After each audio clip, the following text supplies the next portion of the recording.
Welcome to the Eclipse, the dark side of That Saturday Show. We're here to give you the young black perspective and experience of living in the world seeking justice and peace. I'm your host with the most, Count Supreme, and we also have my co-host.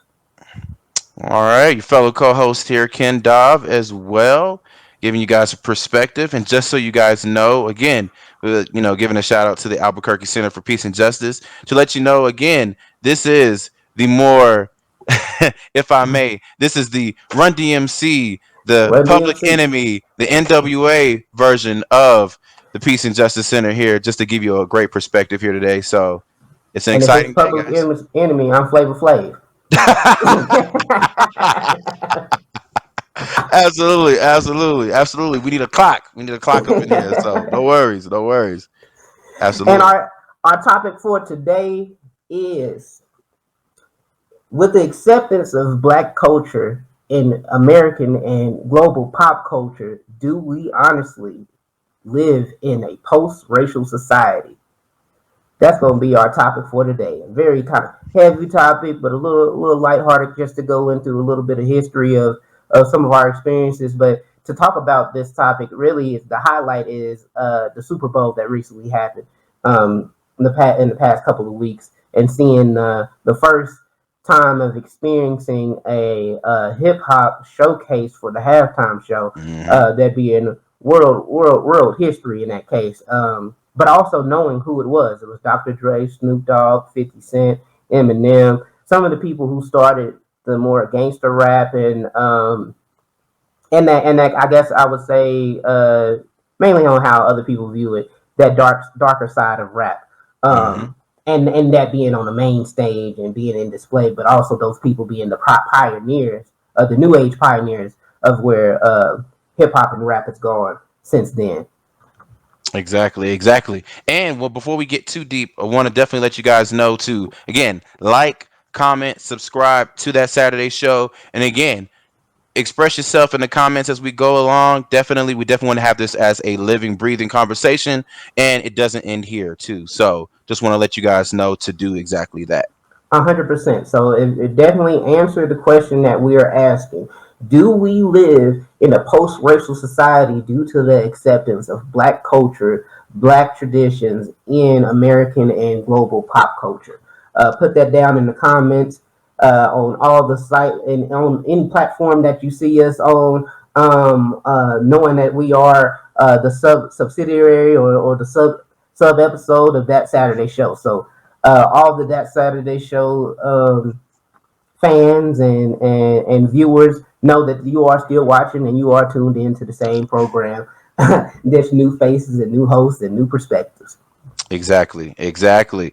So let's just start here. Number one, that let's just start with the Super Bowl. So there's just so much to unpack there, and I know we're on a time schedule, but let's just unpack that for a minute. First things first, you know, it is arguably to say that when you look at those figures such as Dr. Dre and Snoop Dogg, Snoop Doggy Dogg is my favorite, name out of That's all one of of my them. favorites. Definitely.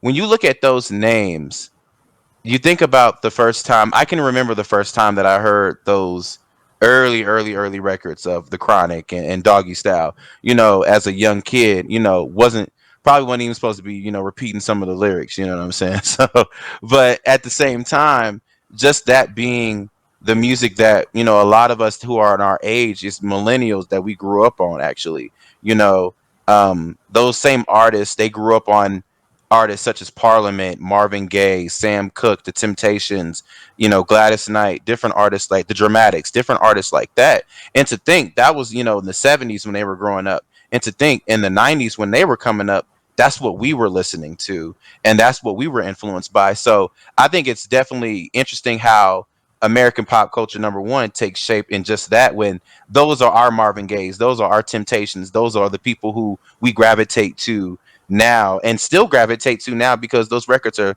classic and timeless. And honestly, if you throw that on, whether black, white, Latino, age, anyone across the spectrum, regardless of race, anyone's able to enjoy those records and they remember where they were when those records came out. Well, I'm glad you said something to that, because that does, like, think about it in more of a cultural and time sense of like, because like even thinking for me, going into just black music, those same Temptations, they was listening to Count Basie. So Mm. thinking about like Count Basie and Chuck Berry. I mean, Yeah, Chuck Berry. those Yes. influences that still turn into. I mean, Chuck Berry being the really the father of rock and roll, and going years without that acknowledgement, but still that sense of that never really left the black community, if that makes sense. Within the black Absolutely. community, we knew Chuck Berry was who he was and what he did, but outside the community, and honestly, that even goes on generations, depending on how old you are. Hmm. Um, you would not know that. So you think Elvis or whoever else they throw in there because it's so whitewashed, and I think that goes into like kind of the beginning of even thinking about like for example, I love Eminem. Hmm. I don't think Eminem is a problem. Eminem took the knee, but I do think like it does go into was the Super Bowl kind of like if we now I'm talking about it if I look at it from a different perspective, was the Super Bowl like a Miles Davis biopic situation where Mm. we can bring we can let a decent amount of y'all come up on here do your dancing and entertain us, but you got to have at least one of us. Um, Mm. and I think just thinking like knowing goodness and well, like Eminem is inviting to the cookout, right? I mean, this is something that Absolutely. we we We gotta we, we agree. We gotta established. We agree. know he cool. Yeah. It's just more of the problem of like damn Eminem on there, like, Yeah. and you had everybody. So it's not to say that Eminem is the one thing like the Achilles heel, Hmm. to the situation, but it's just more of just now I'm thinking about it. It's like, damn, hold up, did they really need to throw him in there, or like, I mean, it makes sense for the history because obviously, like, Dr. Dre made Eminem, Dr. Dre Hmm. made 50 Cent. You had everybody who Dr. Dre had, like from Snoop Dogg, or being his early protege projects Yes. First. to Yeah. ending with Kendrick Lamar being his most Yeah. recent. So it's Absolutely. not it's not to say that I don't understand the concept of bringing him in outside of looking at it like as a Miles Davis situation, or Miles Davis biopic situation. But it Hmm. is kind of like still questionable to Right. still be able to kind of critique that because it is like yeah that was probably the closest to an all black performance that you would have seen, Shh. but you still got to say the closest to an all black performance. That was literally probably one of the most, and let's put it in context too. That was the first time that we've ever had a headlining hip hop act in Period. all of Super Bowl history. Period. And you got to honestly give that credit to, honestly, since you talked about Colin Kaepernick, we also got to kind of tip our hat to Jay-Z on that, Mr. Oh Sean yeah, Carter, hold because him taking that position, and it was a very controversial decision to, it was a mixed decision about, taking on that leadership role and doing business with the NFL after the Colin Kaepernick situation, which he's expressed tremendous support with, especially amongst the music industry. And then he's doing this business deal. But in regards to the business deal that he has, there's some leverage involved in regards to the NFL being more active in social activism and social initiatives. Because think about it, a good majority of the players that come from, uh, that play in the NFL come from Compton. They come from Long Beach. They come Oh yeah, from no, 100%. Queens, New Southside Jamaica, Queens, or Yonkers, or Detroit, Michigan, or they come from these marginalized communities, as they like to say, and that are so rich and full of talent, which through sports and entertainment. And Jay was like, "Hey, okay, we it's cool to sing and dance, but here's what we're gonna do. We're gonna create some leverage at the table in order to make sure that the NFL, who has a very shaky history on racial incidences, and and of course the plantation mentality that they have with players, owners, and coaches, we're gonna make get some act right around here. That's one of the things that I think was kind of a trade-off in regards to doing this Super Bowl performance with Dr. Dre that was very unapologetically It was LA. it was L.A. I mean, And Snoop so Dogg said yeah. Crip. You seen Snoop Dogg still smoking weed. Man, He C had Walk everything that you needed. You man, had the 50 Cent yes. coming in upside down unexpectedly. But I Yes. do think I think this is what goes into like our conversation of just acceptance of black pop culture or Hmm. blackness in pop culture. Um, as in, like, sometimes they act like that's the equitable thing. So, like, for example, if Yeah, we had to talk about in detail, like, and I mean, I'm not saying Jay-Z supposed to change the whole NFL. absolutely. Not saying that. But if you had to say, kind of what you said, people actually look at that as that was social justice. That was in equity and inclusion. That was engaging those people to be more in the center space. And while it was, it is still not going to show like, um, and I'm forgetting his name. I think I want to say Antonio Brown, but I think that I could be wrong in using Uh, that name. you talking about Uh, the receiver? the receiver who Yeah, they was trying Antonio. to pin on, saying he had that situation where too many concussions and he's losing his mind, and in Yeah, all Antonio actuality, what Brown. was going on? Yeah, so I did say his name right, Yeah, yeah. Antonio Brown, Who was and who was and then who won a championship with my illustrious Pittsburgh Steelers? But we ain't gonna go into all that because they they and they real trash right now. They real trash. So yeah, but still him that misinterpretation that happened, yeah. Mm-hmm. of trying to just, we're gonna label him as crazy while he'll walk away and do some stuff like that. That goes to show the inequities that still go on. Mm-hmm. While, like, it's great to be able to see Dr. Dre on the Super Bowl thing, and even getting here, I think it was even greater to hear that Mary J. Blige being involved. That Yes, you get to find out that they don't get paid for the Super Bowl performance. absolutely. So, like, that's even more to be like, hold up, is that real or not? Because, like, Oh let me yeah. find out. Let me find out. Mm-hmm. Justin Timberlake got paid. You know what I'm talking about? Then we're Right. gonna have a problem. But Right. if Exactly. if nobody has ever got paid, which it makes sense to me. You're talking Right. about one of the biggest watched programs. And always, it breaks TV almost every year. I mean, not until recently, not until the recent 20 years did we have movies Yeah. and TV shows break the Super Bowl. Right. With Exactly. more proclaiming which my show is, because sports. I'm all right with sports, but I'm not. I Uh-huh. don't watch it all the time. Right. Walking Dead, that was my Right. show. There Walking you go. so, Yeah. Exactly. but Walking Dead was competing with the Super Bowl. Oh, Game of for Thrones sure. competed with the Super Bowl, and those shows were, some examples of those. Those shows, kind of competed and actually won at times. But Mm-hmm. so knowing that you can get the biggest platform out there, and people Mm-hmm. are gonna look at you like they're gonna, Absolutely. it's gonna be money coming towards you, sponsorships and other things like that. I'm sure Oh you don't yeah. need to get paid, but Right. it does go into question of like, well, I hear what you're saying, own that, but if that's not real, and some people have been getting paid, that's Mm-hmm. inequitable. But Right. more to say, it's a Mm-hmm. good visual, it's a good start. But I'm more, as somebody who, and that's my, in my personal life, I do equity and inclusion work, and it's just like that's kind of where I'm at. Where's the long term prevention? You know what I'm saying? Where we Mm-hmm. don't have another Antonio Brown, um, and it's not just looked at as like, because I do agree with you. Yeah, most of those players on the field are coming from Compton. Like, give us something that show us. I like to Yes. see that. Katy Yes. Perry, that ain't. I'm not trying to hear Katy Perry if I'm getting hit with close to 200-300 pounds of force. Um, you know what I'm Right. saying? I want to You don't hear hear, fire. You don't hear fireworks in the background while you getting burnt. You know what I'm saying?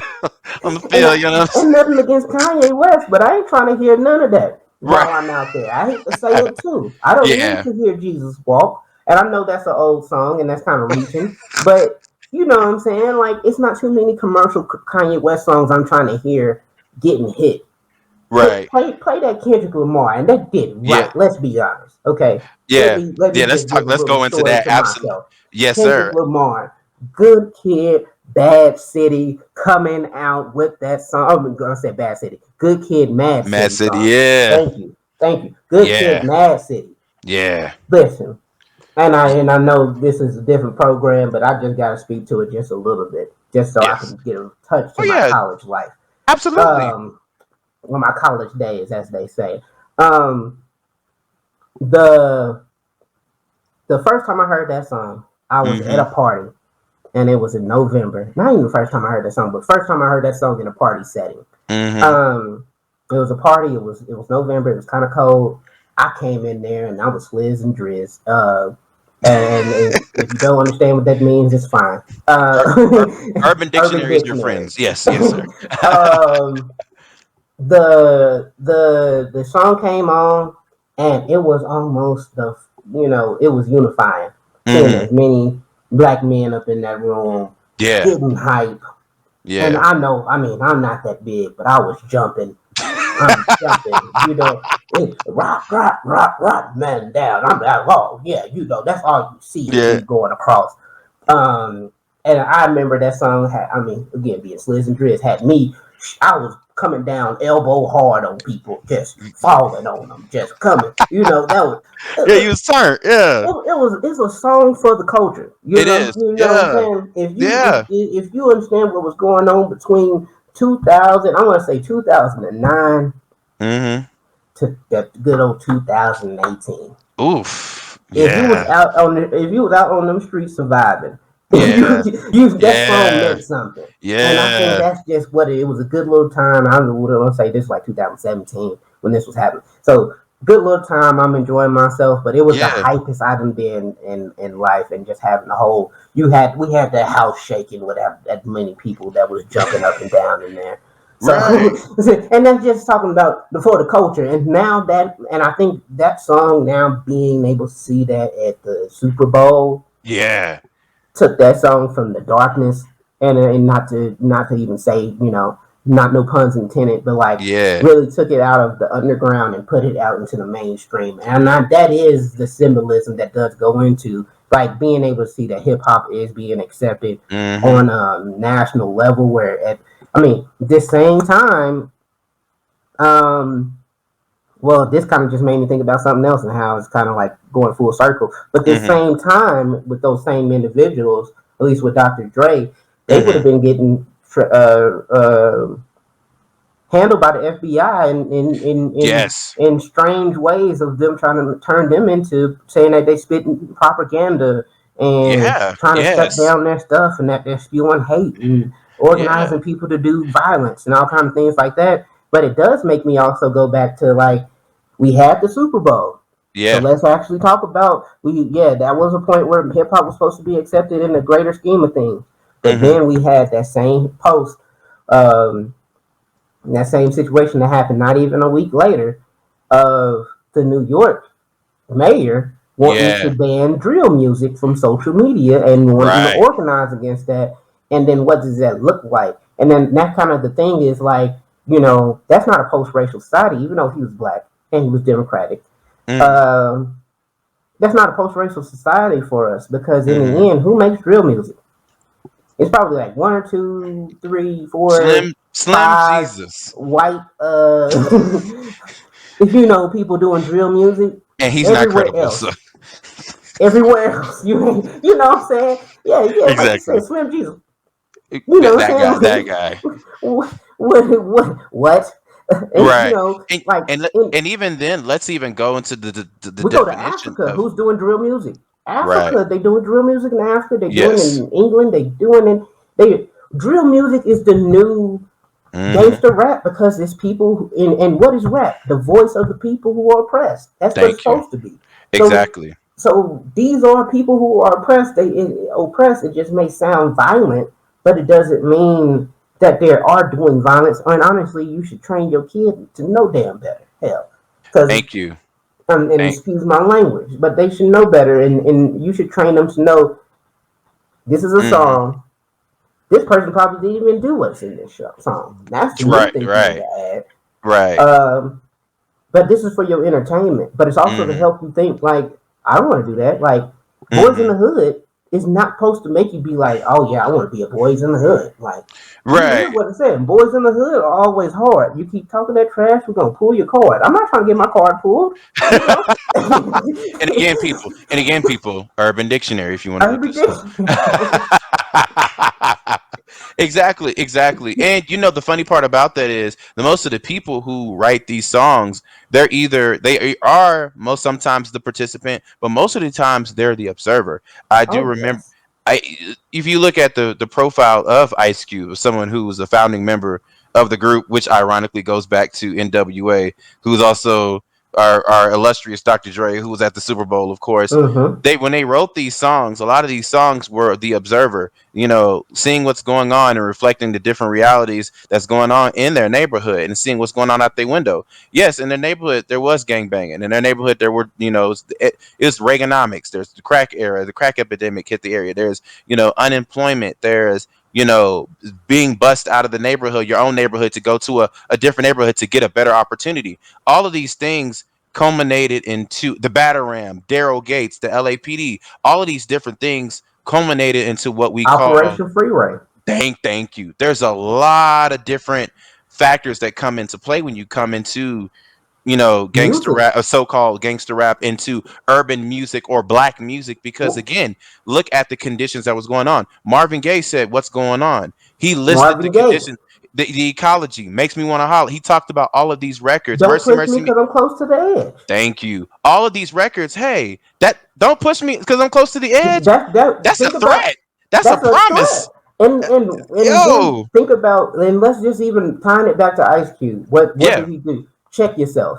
Yo, What, based off absolutely. the same, using the same sample, "Don't Push Me, Don't Come Close to the Thank Edge" you. by Hey, uh uh God, Grandmaster Grandmaster Flash Flash and the and the Furious Furious Five. Five. Yes, And sir. knowing that was his inspiration to even start writing raps, and how Absolutely. that was again the observer. Or be- Um, and even then, let's even throw this in there. Elvis was a hero the most, but he never meant to me. See, yeah, come on now. All of Public these things, Enemy. these are things that are reflecting our reality and our thoughts and our opinions and our frustrations and our angers, and all of Going that back is to the fact that hip hop is the voice of the oppressed, and exactly where do well, I can't even say hip hop. I would want to say black music, because black. Yeah, knowing that absolutely. started with blues, Ma Rainey, Yeah. and how that changed into later on soul, and soul changed into funk, and funk changed into G funk and rap, and Hmm. like all these Yeah. things keep on going intertwined. But one thing that's constant is The blues sound struggle. sad for a reason. The struggle. Yeah. The jazz sound happy for a reason, and all these things are created by black people, black influences, and those experiences. And knowing, and more we saying it, it's like knowing that black people have been embedded in some of our main systems of pop culture, at least in music right now, forever. I Yeah. mean, like, Yeah. who brought the drums to America? You know Mm. what I'm saying? Hello. Hello. Hello. Yeah, right. And who brought them people to America? Thank you. So, Thank you. Thank you. um, yeah, and it's just like, yeah, it's just thinking about, man, we the growth of knowing that, one, you got to have your kids out here being active learners. I think that's just a main point of that when you're thinking about in digesting hip hop and music. Hmm. Back to what we were saying of, like, you need to know that some of these people are observers. Um, Hmm. and all they did was witness, or was around, or and if they did take part, sometimes it's very, very little. Hmm. Um, and I do think, like, you know, just thinking about uh, how American pop culture started on minstrel shows, and Mm.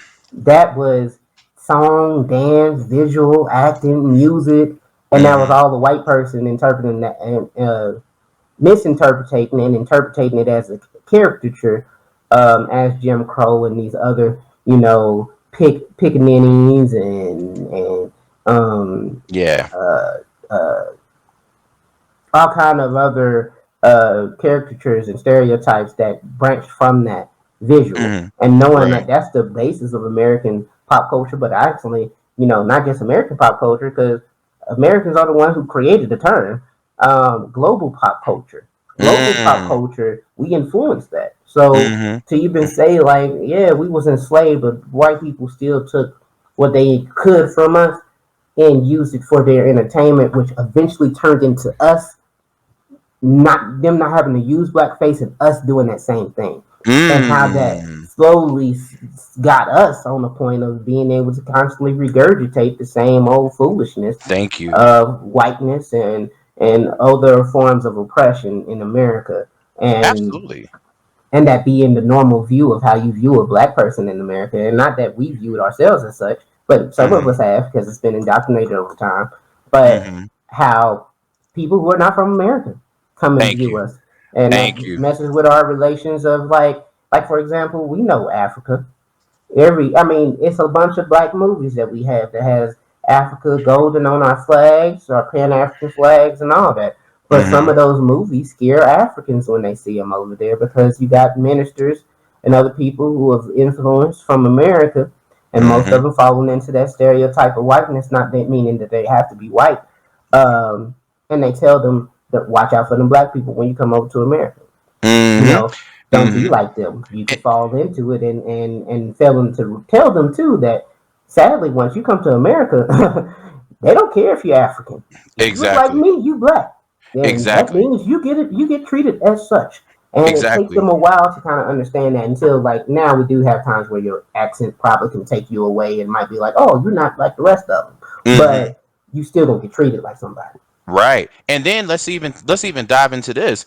Who controls the narrative after that? That's another good point that we have to think about, because even going back to your point about minstrel shows and the different stereotypes and the views and prejudice stereotypes they have of us as black people, we even have to even bring into the point of the film Birth of a Nation. That was a Hollywood production by D.W. Griffith. If in that whole show, that was In the beginning of Hollywood too. the early days of Hollywood, and it was viewed as and lauded by America as a masterpiece. The president said it was Woodrow written. Wilson. Woodrow Wilson said it was written in lightning. And if you look at that particular film, and it showed African American men, it showed black men as being unintelligent and sexually aggressive toward white women, and being, basically the butt of the joke of the Ku Klux Klan. Yep. The original point of the actual title of the movie was actually called The Klansman, but they The titled it Klansman. right, but they titled it The Birth of a Nation. Now, it's really weird because, again, who controls the narrative? It picked up right after Abraham Lincoln Civil gets War. assassinated, Yep. and then during the Reconstruction era over a certain period of time. Think about who's controlling that narrative with that, where the Klansmen are shown as the heroes and black men are shown as the villains and the And what does that turn scoundrels. into? Thank you. Because what did we Exactly. just take down? Confederate statues all over the Exactly. United States, and we arguing Exactly. for that, and knowing that they did not get put up during the Civil War. They got put up towards the 1920s to the from the 20s to the 60s, Hmm. 60s, and I wouldn't say mid 70s is probably when some of the last statues was erected, Hmm. and just understanding that ideology and symbolism Hmm. that Birth of the Nation did. But I think this goes into something that I want to talk about on because I remember doing my research on some of this is like why we have those controlled images. Because if we go, I would challenge the audience if they got time, look up how many black people was casted in Birth of a Nation, the original one, and I'm sure you will see that it was none. All blackface. So Yes, sir. you know, Yeah. and this Yeah. goes into understanding how black people do it. Let's go back to empowerment, where we go Hmm. back to we go and rewrite and try to redo some things. Now, the more present day Birth of a Nation, uh, Hmm. by and you can correct me if I'm wrong when I say his name because I know it's not Nat Turner, but the movie was Uh, centered around Nat Turner. His name is Nate Parker. Nate Nate Parker. Parker. Thank you. Yeah. Yeah. Yeah. Nate Parker's rendition of that movie, and I know. I mean, I waited so hard to watch that movie. I was like, Yeah. oh, I'm gonna watch that movie because I Hmm. was taking classes, and my background as an African studies major. We talked about the Woodrow Wilson Birth of a Nation. I had to watch it, and that just seeing, the difference, the stark difference of like, and then again, look at the cast list of Yeah. the new rendition Birth of Nation, and I bet Absolutely. you see some black people, but this thing, it's a black owned production, black Hmm. move forward. Guess what? You're gonna see some white people too. You ain't see no black people in no damn white face. So White folks is sprinkled in there, for the sure. white folks are sprinkled in because you gotta at least we give you authentic accuracy. Right. We get because we could man, no lie, he could have flipped the script. He could have made them black with white face on. We could have easily did it. It wouldn't have been no problem. Nobody would have watched it like that. No, we all know everybody wasn't going to go see Birth of a Nation because of just the fear that it already brought in the trailer. People was going crazy over the trailer. So Absolutely. I ain't gonna put it past you to you know what I'm saying, be worried about, everybody gonna be worried about that, like, oh my gosh. So we could have got away with some white face, but they didn't. Mm-hmm. They didn't. Mm-hmm. They made sure they had the right white people, and I'm sure they all was from Virginia and Mississippi and all that, so it was accurate. And being able to see the details of how that story goes, because in the original Birth of a Nation, it goes in and it's kind of like stop motion a little bit. You got your words and it's written out and it's like scary and it's telling you about the fear, and you get to see what happened. Like the woman rather jumped to her death than be touched by a black man, and all these Right. other Yeah. things that happened. The Ku Klux Klan running the black man all the way out, and talking about how if black people got into the Senate, you had this whole Senate room full of black people and not even black people, full of people in white and black face, Mm-hmm. chucking the job and doing what they can do to make fun Yeah. of us. Mm-hmm. Um, but you had that stop motion explanation, kind of like the Boys in the Hood, where you give the full description. And they did Mm-hmm. that for Birth of the Nation in the new rendition, but it was detailed to tell you what they actually did to Nat Turner's body and how the Mm. ritualistic violence is embedded in American pop culture too, that goes into the damnation of the. I hate to say it, it's all black people's bodies when it came to lynching, but now more prominent today is a lot of black men, because they talked about how he was cooked down and boiled into oil, bones was used as Yes. souvenirs, Yeah. head turned into a bowl, some of the skull or some pieces of his body turned into, not skulls, but like furniture. And knowing that, I mean, at the time, this is like 2000, and I want to say 2017 when that movie hit, Yeah. close to 2016, 2017. 17, around that time. Yeah. Yeah. Yeah.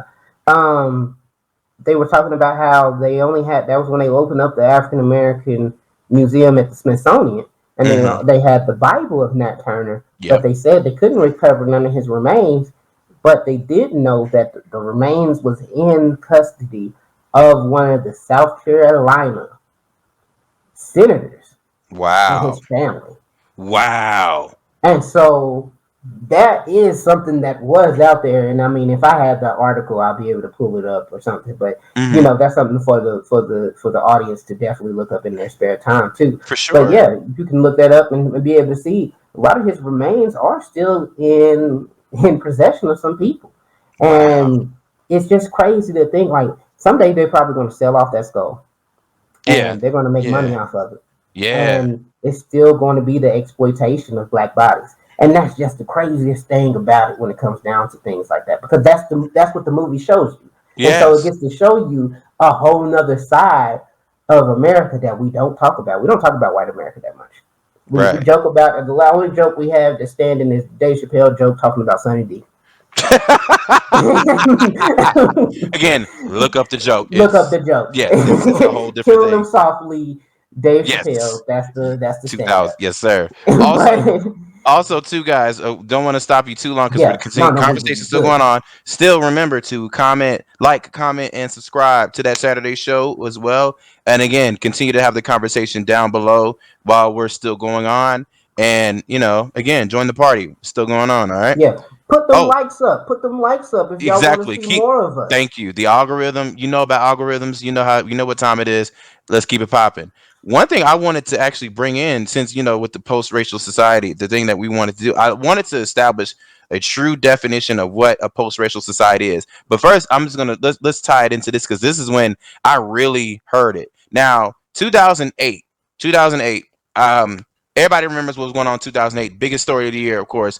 President Barack Obama gets elected. He gets elected. He's first African Yeah, American man to I think I be was in my junior year in high school. right. And I believe it was my senior year, and I was taking a AP government class. And I remember when night he got elected, everything was lit. Everything was it was a good time. And I remember the next day being in class, and everybody was talking about like, oh, we live in a post-racial society, this. They were throwing that term quite around a bit, especially, on Fox News, different, media outlets were definitely covering that. And I always wonder, like, yo, what does that even mean?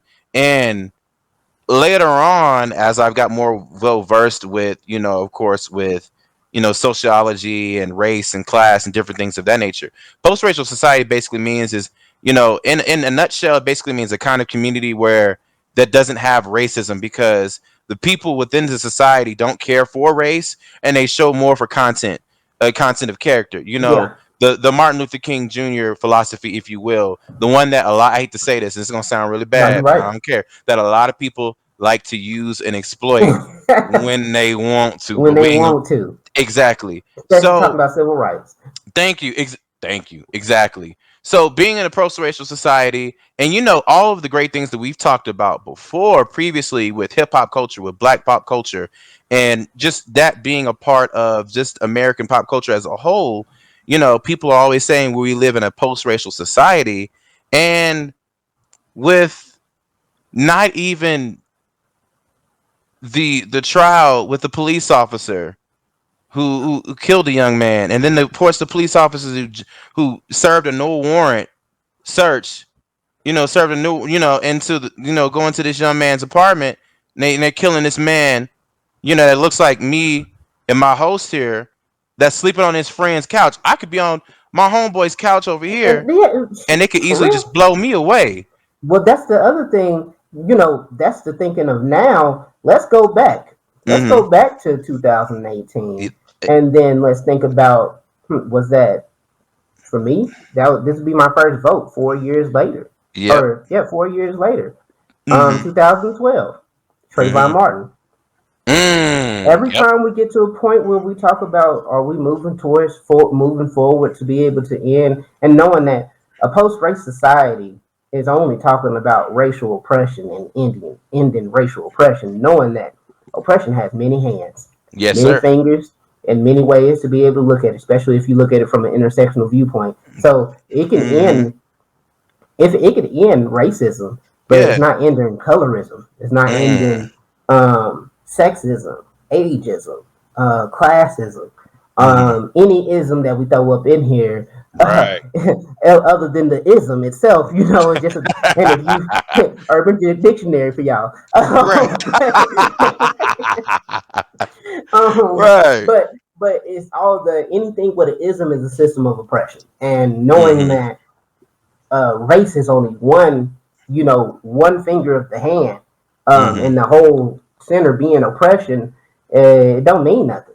We got too Mm-hmm. much else going on. But I do agree with you in just saying, like, I mean, more to say what I was trying to say before is like every time us, as in people of African descent, specifically Mm-hmm. in this nation, Mm-hmm. talk about moving forward, civil rights, being citizens, anything Mm-hmm. like that, always turns into show some form of greater oppression on us Mm-hmm. to supposedly put us back in place. And I Mm. think that goes into, let's think about um, Barack Obama with the Trayvon Martin. Yeah. We have not ended since Trayvon Martin.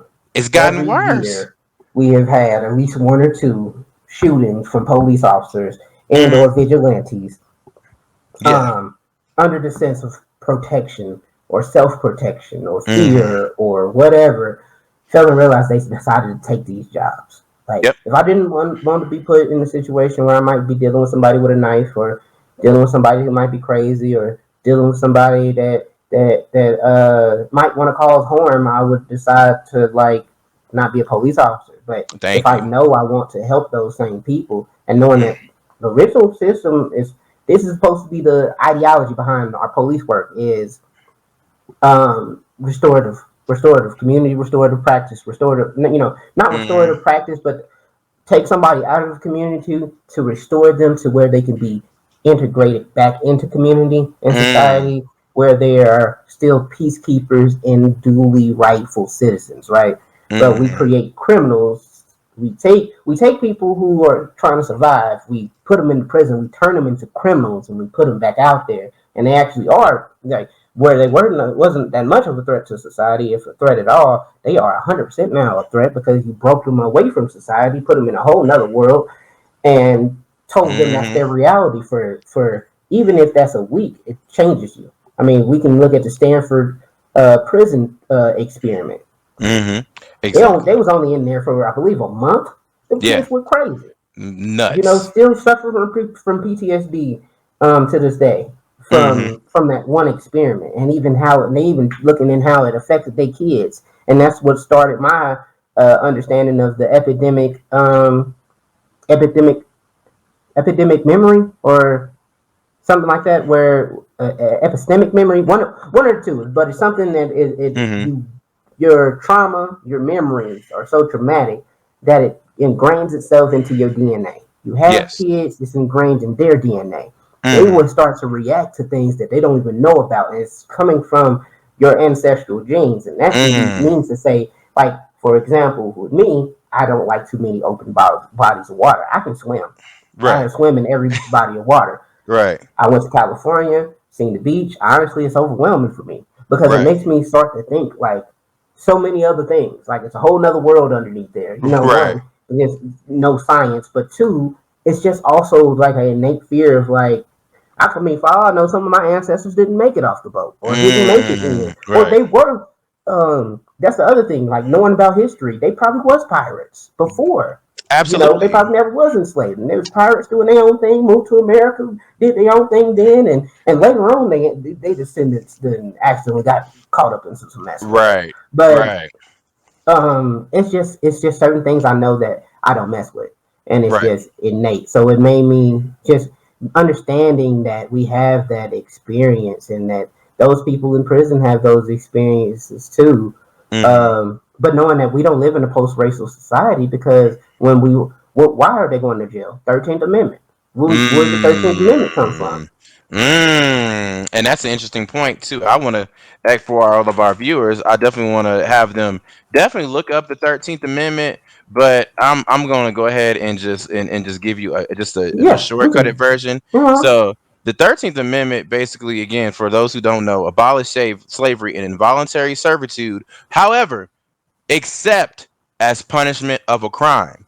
So here's the thing. If you are charged for a crime, you are then, in other words, a slave to the state, to the federal government, to whatever entity that is imprisoning you. You are now officially a slave of that entity. And lose your voting rights. And it says that in the act, Phew. lose It- loss of voting privileges and rights as an individual. And absolutely. that's knowing that it moved itself, because slavery, we always throw slavery and we never talk about the different dynamics of it. Mm-hmm. That what we went through, black people, people of African descent, Mm-hmm. um, during that, and everybody say 400 years, which pisses me off. Right. 600 years There of you go. slavery, because it started in the 1400s with Spain and Portugal. Mm-hmm. 600 years of slavery.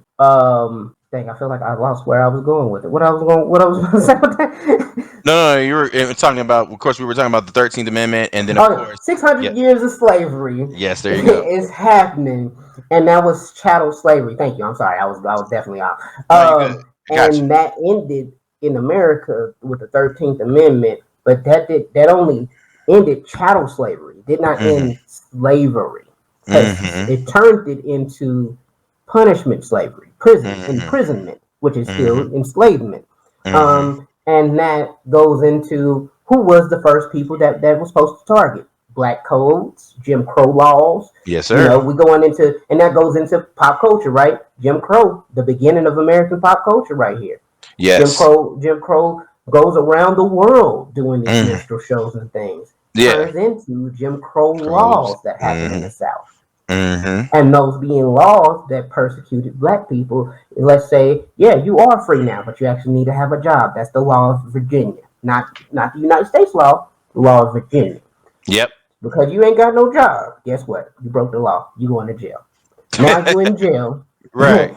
and you ain't got no money to pay yourself out because you just recently been freed. You don't Ooh. have no money, and Mm-hmm. now guess what? Go ahead and make me some cotton. Go ahead, pick that cotton that I need you to pick. Go, let's go to Right. the movie Life, another pop culture reference. One of Yep. the There you go. biggest black movies that you ever seen. This Life was on the Great movie. level of Great Harlem movie. Nights. Life, honestly, you know what? Life was our low key. You know, everybody talks about the Shawshank Redemption. That was the That was yeah. the Shawshank Redemption for Shawshank our Redemption for the generation. black community. There you go. Yes, Because sir. I like Shawshank Redemption, and yes, they had Yeah, Morgan it's Freeman cool. in there, but it It's wasn't cool. You it know, shout wasn't a out to black Morgan. Yeah. perspective. Thank, thank, It was not a black perspective. thank you. The life was the reality. And What life was what you fear. if you want to be free, if you really want to be clear, life also, if you looked at that was nothing but black men. It was damn near, yeah, I said it, damn near reminiscent of slavery. It was. I It mean, was. the whole point was to Yes, it reference. It was was. the whole point was to reference it. They were enslaved. They Thank was you. enslaved. I Thank mean, you. let's just go back and just to talk about that. The movie Life, and if y'all ain't seen it, go and watch it. Martin Lawrence, Eddie Murphy, Bernie Mac. It's a great movie. Um, I Great forgot movie. his name. I think Jose Miguel is his name, but Yeah, um, you got so many people, man. so Like many people in so it. many that has Anthony passed. Anderson, Anthony Anderson. I Guy mean, Torrey. gold teeth, and I don't know if y'all know gold mouth. It's gold mouth, not gold teeth. Gold mouth. The Yeah, gold mouth been in some this- movies. Gold mouth been in some that's movies. what we do. Black people, we don't know the name of the actor, but we know, hey, that's the old dude that was Well, in. Yeah. no lie, that's his name. That's his that's, so that's the name he goes by outside of it. So I'm not even Oh my that is his goodness. name. Yeah. But Goldmouth, I mean, like, you had if anybody watched The Temptations, the dude that played Barry Gordy, he's also in How High. Was the dean in How High? You Oh, had him. He was the yeah. narrator. Yeah. The first Yeah. time you got to hear his voice long term. Yeah. But that movie, man, had so much to show, and what they showed in there didn't go as far as it actually went, actually could actually happen. Because Mm-hmm. if we go back and you look at, just look up, and I think it happens every Black History Month. You see the 5 year old or 5 to 6 year old or 10 year old, these are boys that were put to the chambers, like killed, because of the same system. And Mm-hmm. due to claims of rapes, like these are 10-year-old boys ain't even 100 pounds soaking wet. Yeah. Um, saying they raped grown women and they killed them. Electric Right. chair. They Mm-hmm. did a biopic on one of them. Came out in the '90s. That Oh, showed about the youngest. I think he was the last boy to be executed in the electric chair, and just going and then even think about other movies like that is not fully a black perspective, but it's similar. It's Green Mile. I think Green Mile yeah. hits a little bit on that experience and thinking about pop culture and like where we go with that. Mm-hmm. Mm-hmm. And that's definitely very interesting that you brought that up because now, as we are now, those stories are now being told in different narratives, and now you have the Ava DuVernays, you have the The other uh empowerment. now these are black creators now who are now putting that out to the, and shout out again to Ava DuVernay. She did the 13th. That's The again 13th that's to talk the about the 13th 13th. Amendment. And then also when they see us talking about the Central Park Five. um Now people are starting to, and then of course the show on ABC, the miniseries about the Emmett Till case. Now Well, let's these even start. talk about that's something that's like random. That's not as much of a biopic, but did Hmm. touch on it. Is Regina King, The Watchmen, Oh Tulsa, yeah, Oklahoma, Greenwood. yeah, yeah. These are, oh, Lovecraft Country. There's so many different now mediums now that now creatives and creators are now starting to integrate those things again, because we're reminded every day when we watch the news. But again, this these mediums and these pieces are there to show us again that not much has changed. Not much has changed. And then again, Mm-mm. that goes back to the central question about, do we live in a post-racial society? Again, I'm going to go ahead and say hell no, because No. we are in a perspective of, again, where these things keep reoccurring. They're reoccurring. They're reoccurring. Well, It's just now these things are now, people are being more empowered because, again, the police are now empowered. These are government entities now that are more empowered. They're seeping into from areas that are supposed to be public servants, Blue such Lives as Matter. as you're right, people such as police and teachers, and now it's even Their getting to the point movements. where they're in, yes, exactly. Their movements. Thank you. They're turning into and what I would argue is counter movements. And I agree with you. Like, Mm-hmm. let's talk about, yeah, we are getting those spaces. Where are those people at? Like, everybody can Mm. talk about Issa Rae now. Yeah, Yeah. everybody can talk about Issa Rae, and Issa Rae is your token exception, just like Kara Walker was your token exception for art. Mm. The we have a bunch of token exceptions, and I'm not. It's not only Issa Rae to do this. It's Issa Rae doing her thing. Let her continue to do her thing. Absolutely. Just know that she's not the only one. I mean, Issa Rae is the Right. only one at HBO. You had um, Robin, and I don't know why I want to say Robin Thicke because that's not her name, but of the Black Woman sketch comedy show, Robin and Thede. her Robin Robin Thede. Thede. Yeah. Robin Thede and I, if I remember the other two writers' names on there, because I love seeing them. They've been in multiple movies, and just like how they turn their own thing and they make that thing unique and they kill it. I mean, Yeah. like let's go to Childish Gambino, Atlanta.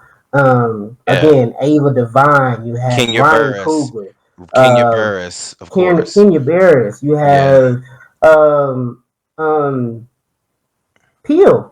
I mean, Jordan Peele, man. Yeah, Like of course. you Oh, have all wow. these people, but let's Yeah. be honest. Like, where do they go? Like long term, do they keep the same? Are they getting the same light as we named two movies that was not black. Shawshank Redemption, Hmm. um, and Green Mile. Those Yeah. things won Grammys. Well, Yeah. Grammys. They won Oscars everything, and Golden yeah. Globes, whatever Yeah. name it Yeah. under the sun, they got it. Yeah. Right. I mean, Shawshank Redemption is and Driving Miss Daisy is what made Morgan Freeman. Right. Right? That's I true. mean, Yep. later on, not saying he didn't have good roles before then, but come on, like that's what made him the voice of God. All right, so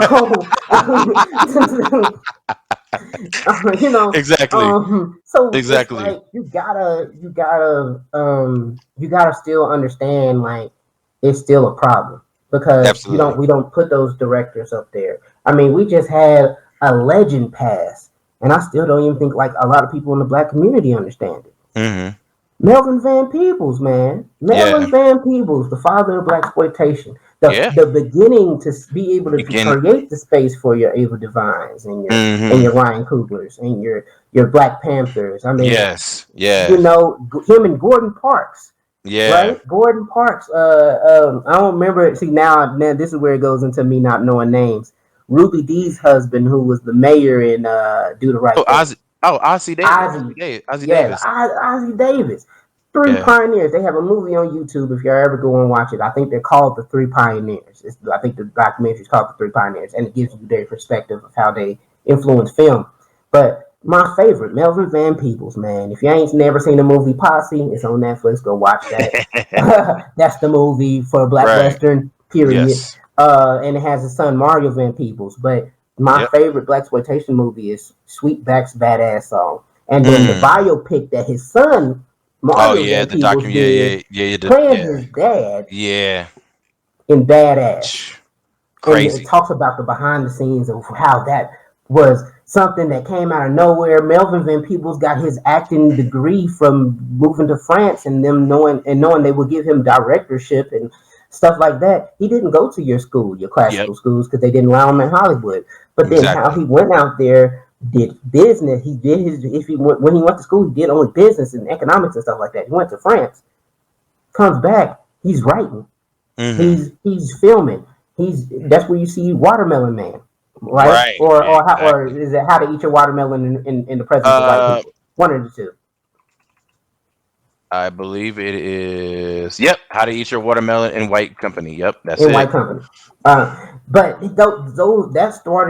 those started as And comedies, and enjoy it. those was not even fully black exploitation films. But then when he gets badass, the first time you see a black man win, fighting against the police, making it, doing it with a white woman, and as much as that was not now it don't mean nothing as much as it did then, right? But Yeah. it was taking it fully to the man and understanding that's the movie that started James Avery, the Yep. father of Good Times.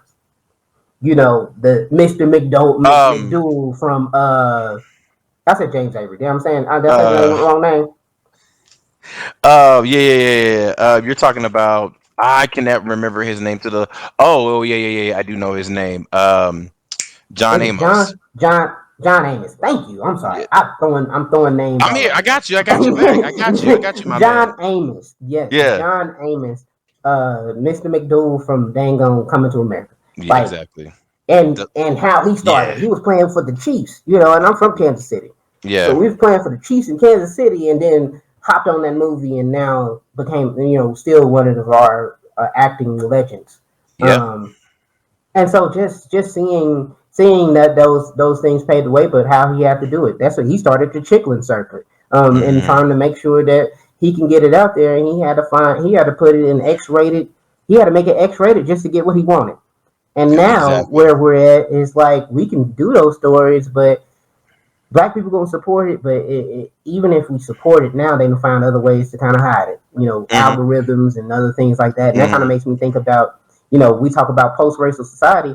What's pop culture right now is Twitch streaming, content creation. We TikTok. doing it Yeah. right All now, the. podcast and Exactly. all that. And what's our main problem? You know, it's gonna be people who don't like this. They probably gonna call us all kind of things outside of our name. And if we was to say, let's say right now, I wanted to use the N word in the way that I use it in my culture, Hmm. we would be banned. We would be dealing with losing our account or anything like that. I mean, I do TikTok, Count Supreme. You know what I'm saying? And the community guidelines that keep on hitting me with bullying harassment, and I ain't even say nothing about the person that I've been reacted to, and I do reaction Exactly. videos. So Exactly. it's like understanding if we was in a post-racial society, I wouldn't be getting I wouldn't have to Flag. worry about the fact that I and us as being black content creators can be stagnated while that same white identifying content creator could move forward by saying the N word, doing anything. For example, Nick Cannon, Joe Rogan. And Oof. that'll let you know we don't live in a post-racial society because people don't even know what anti-Semitic is. I mean, Hello. they think Whoo. that it's only inclusive of just the Jewish background, knowing that Semitic is also including of Islam. But how many times did we talk bad about Muslim and Islamic people here in America? Hmm. But we try to tell you we say nothing Xenophobia. about the Jews, and that don't make Xenophobia. sense. Yeah, Exactly. so and knowing that black people can be Jews too. I mean, Judaism Oh, started in Africa. So hello. you Hello. know, you Hello. but yeah, the just understanding that that's a difference. Joe Rogan said the N word. He still has his show. He still has podcasts. He still has money coming in. Nick Cannon Hmm. said it, and we say anything right now. We have all potentials to not be monetized, not gain anything. And I think that's just the pure answer to say like we'll probably never live in a post racial society because we live in a society built on racism. So we have to really come to a point to one acknowledge that first before we can move forward and say like what's the solution to ending this? Because we got too Hello. many people who hide the fact that they benefit from racism or that they are perpetrators of racism. And honestly, we need to even get to the point of like stop just looking at only racism. Let's talk about oppression. Oppression is the thing that's going to keeps us down and keeps us going back to racism. Um, and that's the thing of plenty things embedded. So I think moving forward and just knowing where we're going with the question. Yeah, I don't agree, and I'm Yep. with you. Yeah. Oppression, the gift that keeps on giving. Well, well, I like to, hey, thank you guys for tuning in again. I know it was just us. We've been, rocking and rolling here, but again, you could have been anywhere else in the world, but you're here with us. We appreciate In the place that. to be on the dark Exactly. side of the moon, baby. Hello. Exactly. And Count Supreme, let the people know where they can find you. Well, you can definitely find me. I am the only Count Supreme, so I always put my hashtag Count Supreme everything. Count Supreme Instagram, Count Supreme YouTube, Count Supreme TikTok. I do comedy and content creation, as well as every now and then your slightly light and heavy content topics. All right. And of course, you can find myself, KenDav. You can find me at KenDav is ill. Just how you see it spelled on your screen right there. KenDav. KenDav is ill. Instagram, Twitter, Facebook. I'm here everywhere. So just get at me, of course. Music production, the whole nine. So, we're And creative up in here. make sure y'all like, comment, and subscribe for more. If y'all like seeing us, the Eclipse, and we're knowing that we are the dark side of That Saturday Show. Yes, sir. If you'd like to see more of us, make sure you put it in the comments, show that engagement, and we definitely be looking forward to doing more shows. Next month, we're looking at doing a show for our Women Heritage Month, Yes, highlighting sir. some of our women and some of their experiences, and living in this society again, in this world, looking for love, justice, and peace. All right. And like that, we are out. Peace out. Peace.